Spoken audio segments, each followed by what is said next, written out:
بقى ايه 2 ثواني بالاضافه للدوله. الله يستر على هذا البرج.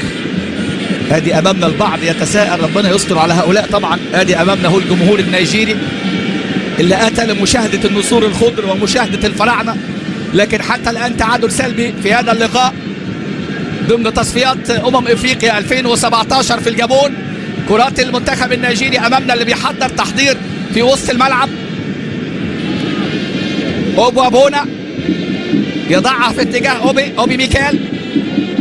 هيكتور كوبر، محمود فايز قايم والتعليمات المستمره على طول. استلام من جانب اللاعب امروزي. كرات اللي بيحاول من خلالها ايتوبو، كليتشي، ايناتشو الى ايجالو. بداوا يركزوا على العمق. استلام على طول من موزيس، المسانده من ستانلي. ادي امامنا التسديد خطره جدا، خطيره خطيره خطيره خطيره، وهدف عن طريق اللاعب ايتوبو. هدف عن طريق اللاعب ايتوبو بالمتابعه. ادي الكرات لسه بقول بداوا يركزوا على الكرات اللي من العمق، والكره المسدده من جانب اللاعب كليتشي، وترتد كره من القائم، والمتابعه من جانب اللاعب ايتوبو اللي بيسجل هدف تقدم لنيجيريا في الدقيقه 60 من عمر اللقاء. 1-0 لصالح المنتخب النيجيري.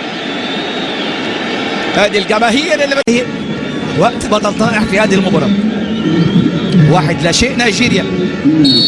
الجماهير في ملعب كادونا يعني هي راضيه بال3 نقاط، لكن اعتقد الاداء النيجيري حتى الان، ولكن المهم بقى تجميع نقاط في هذه البطولات. ادي رمضان المهاره، رمضان الى محمد صلاح. التعادل العادل. الله جول محمد صلاح يا محمد يا صلاح، حطها حلوه. فينك يا رمضان؟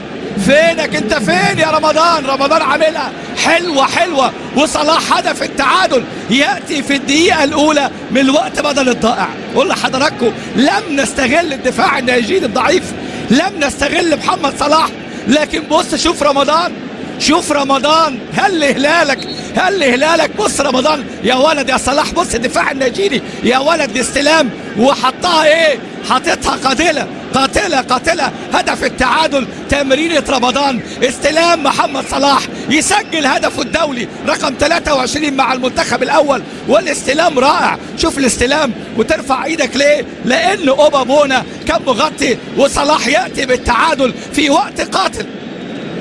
التعادل لن يغير رأيي، كان من الممكن أن نفوز، لكن هو ليه فرحة وليه يعني قيمته هدف التعادل، لأن هدف التعادل يبقي مصر في صدارة المجموعة ويرفع رصيد المنتخب المصري إلى 7 نقاط، ومنتخب نيجيريا إلى 5 نقاط في هذه اللحظات الصعبة جدا.